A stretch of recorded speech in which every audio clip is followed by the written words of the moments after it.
Victoria Gold is the pride of the Yukon. Its Eagle Mine is estimated to produce 2.4 million ounces of gold over an 11-year mine life. John Mcconnell is president and CEO, and a recent award winner of Association for Mineral Exploration's Developer of the Year.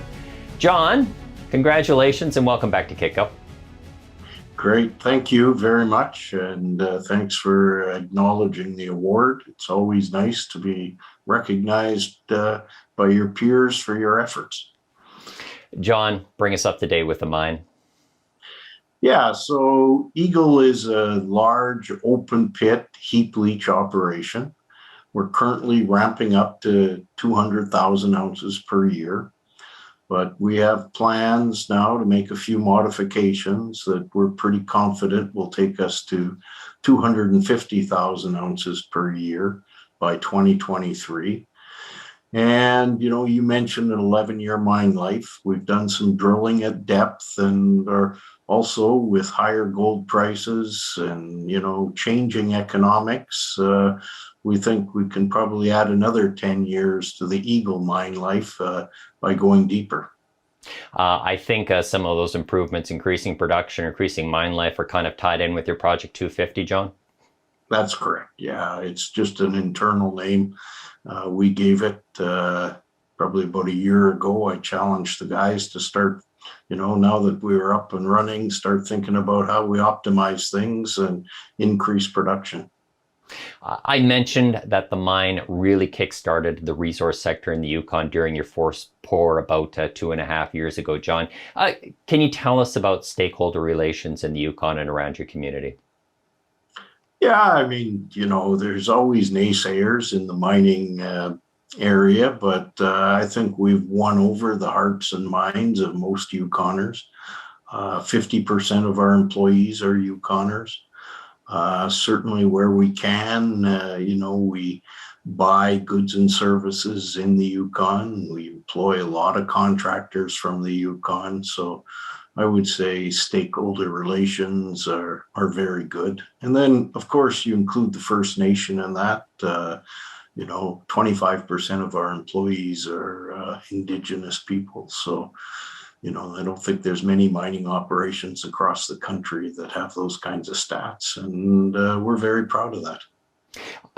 ESG factors, environmental, social governance, really kind of drove the biggest headlines in mining in 2021.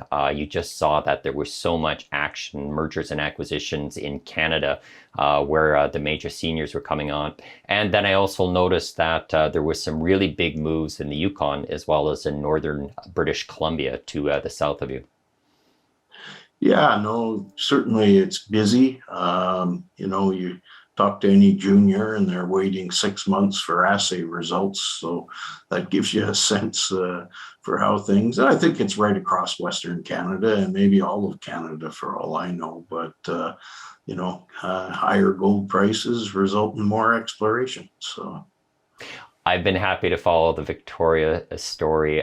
John, I visited you in your development company, and now you're a full operation company.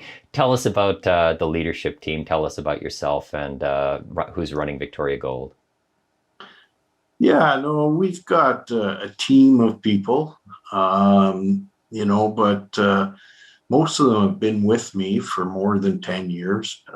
In the case of our CFO, Marty Rendell, he and I have worked together probably closer to 30 years for 3 different companies. Our COO, Mark Aranto, we acquired him when we acquired the Strata Gold and the Eagle deposit, so he's been there more than 10 years. Paul Gray heads up our exploration group, and he's been boots on the ground for more than 10 years now. The newbie in the group is a guy named Dave Rouleau. He joined us probably 4 years ago now.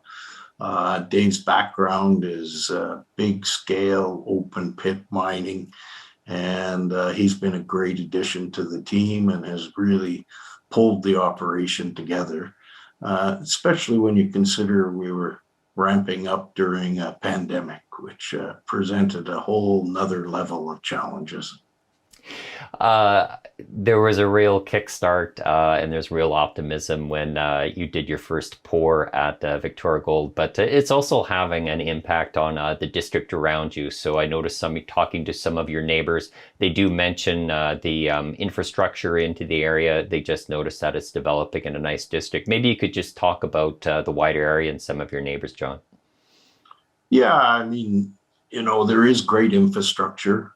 And we're working, the local First Nation is the Notchanayak-Dun, and they've got very progressive leadership that, they want to see mine development, but they want to see it done right. So they've been a big supporter. But, and then you go to the Yukon government, they've improved roads, they've improved airports, and they're certainly, doing all the right things to bring more mining exploration to the Mayo mining district. What's some news investors should keep an eye on over the next 12 months? In Victoria, we do have some very exciting exploration results. We drilled last summer and they're just getting the results back now. So that's coming out. Of course, quarterly financial updates. We're a very high margin gold producer. So the cash is looking good. We're focused on paying down debt. As a matter of fact, we paid down over 60 million in debt last year alone. So we hope to, continue to do that. And then we can start to look at other options for that free cash flow, like share buyback programs and dividends and investing in other juniors or acquiring other deposits. John, thank you very much for your time. Okay, thanks, Michael. He's John Mcconnell. He is President and CEO and Director of Victoria Gold. My name is Michael McRae. You're watching Kitco Mining. Let's take a closer look at Victoria Gold.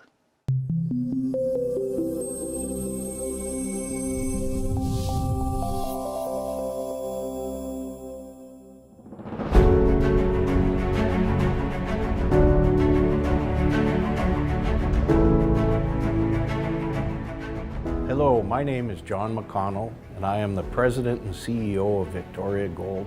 The Eagle Gold Mine is an open pit heap leach operation with 3-stage crush. We're currently mining at a rate of about 30,000 tons per day of ore, so very large mining operation. And on an annual basis, we'll process more than 10 million tons. The current reserve is just over 3 million ounces, which would give us a mine life of just over 10 years. But there's another 3 million in resource, which we think eventually will be turned into reserve and add another 10 years to the mine life. The Eagle Gold Mine is very simple, open pit, 3 stages of crushing. Crush the material down to the size of coarse beach sand. Then it's conveyed to the leach pad where we apply a weak solution of cyanide, and then we extract in the chemical process the gold and eventually produce dory bars.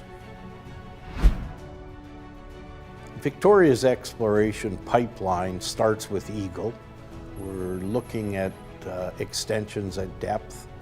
Then we move to the east. We have a new discovery called Raven. Just south of Raven, we're looking at a target called Lynx.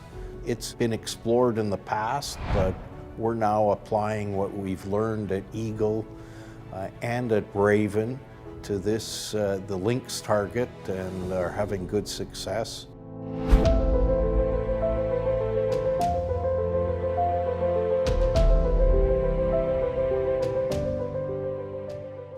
So in terms of milestones going forward, the key one is getting the mine up and running at nameplate, which is 200,000 ounces per year. But we're already starting to think about the next step up. We have internally a project we call 250K, which would take us up to 250,000 ounces per year by 2023. This will be done 2 ways. One is going to year-round stacking. The second way is screening the fines so that they don't go through the crushing system. They're direct hauled to the leach pad, which would give us about 20% more capacity through the crushing plant. That takes us up to 250,000 ounces per year. Victoria's relationship with the Natchez-Nag-Dun has always been exceptional. They've been a great group to work with over the years. You have to go back all the way to 2011 when we signed an impact benefits agreement with them, and they've been big beneficiaries from mine development and now operation in their traditional territory. At Eagle, we employ roughly 600 people. About 50% of our employees are Yukoners, and roughly 25% are First Nations. The Yukon has been a great jurisdiction to develop and operate a gold mine. One thing that distinguishes the Yukon from any other jurisdiction is that the Yukon has always had mining going on for more than 120 years. So the people understand mining, but more importantly, they understand the economic benefits that mining brings to the territory. As CEO of Victoria, the thing that excites me the most is the free cash flow Eagle will generate over the coming years. We'll eventually get our all-in sustaining costs down below $1,000 an ounce, and at current gold price, that gives us a margin of over $800 per ounce. Our primary focus in the coming years will be paying down the debt, but then we can start to think about paying shareholders a dividend and buying back shares.